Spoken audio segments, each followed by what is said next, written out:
Assalamualaikum warahmatullahi wabarakatuh.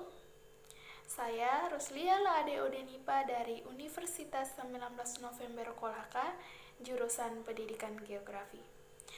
Dalam video ini saya akan membahas seputar pembelajaran dalam mata kuliah, kurikulum, dan pembelajaran. Berikut pokok pembahasannya.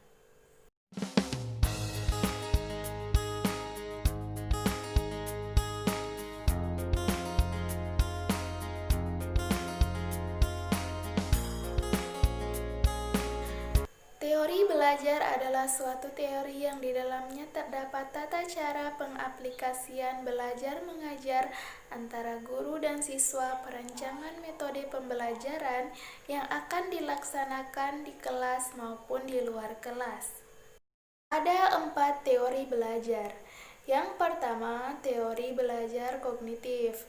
Teori ini mengacu pada memahami dan memikirkan setiap kondisi.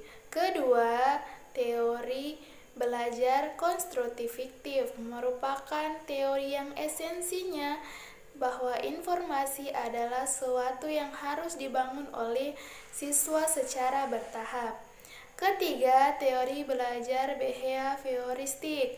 Teori ini mengacu pada ujian yang harus dipahami oleh siswa yang sesuai dengan ilmu pengetahuan.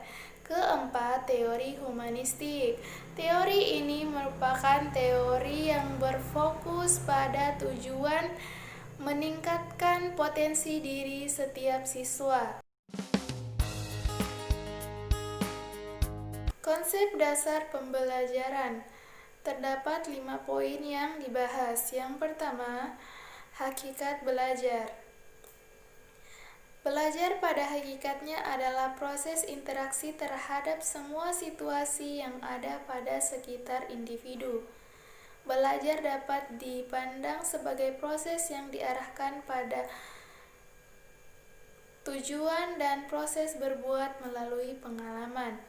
Belajar juga merupakan proses melihat, mengamati sesuatu. Menurut Sujana pada tahun 1989. Kedua, landasan konsep pembelajaran yaitu filsafat, sosiologi, komunikasi, dan psikologi. Ketiga, proses pembelajaran yaitu menerapkan yang telah direncanakan dengan baik untuk mencapai tujuan yang telah ditetapkan. Keempat, perkembangan konsep pembelajaran merupakan akumulasi dari konsep belajar dan konsep mengajar. Kelima, hasil dari proses pembelajaran. Prinsip-prinsip pembelajaran adalah landasan berpikir, landasan berpijak dengan tujuan pembelajaran yang dinamis dan terarah.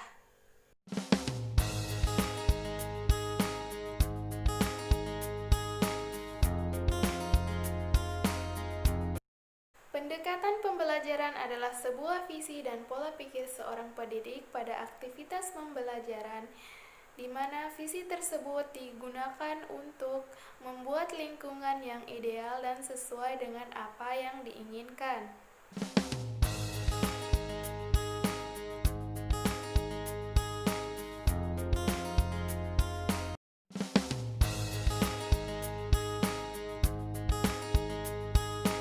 Strategi pembelajaran adalah suatu pola umum pembelajaran siswa yang disusun secara sistematis berdasarkan prinsip-prinsip pendidikan, psikologi, didaktif, dan komunikasi dengan mengintegrasikan struktur pembelajaran dengan metode pembelajaran, media pembelajaran, pengelolaan kelas, evaluasi, dan waktu yang diperlukan agar siswa dapat mencapai tujuan-tujuan yang diperlukan secara efektif dan efisien.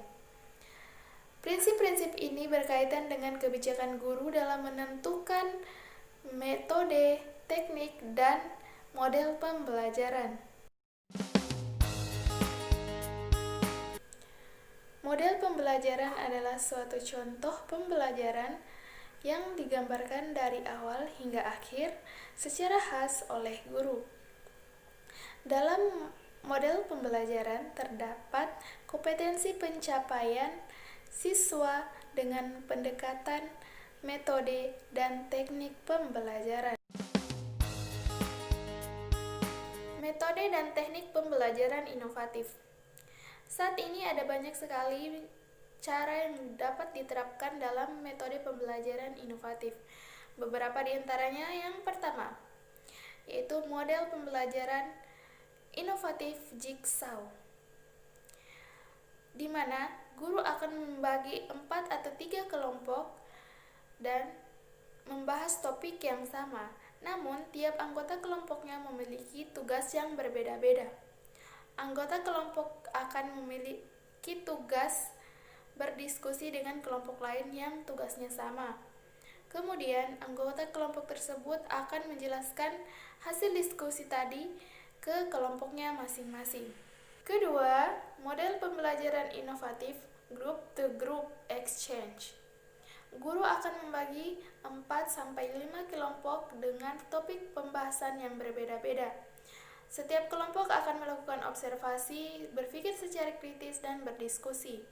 Selanjutnya, juru bicara dari setiap kelompok akan membahas hasil diskusinya, dan anggota kelompok lain wajib bertanya.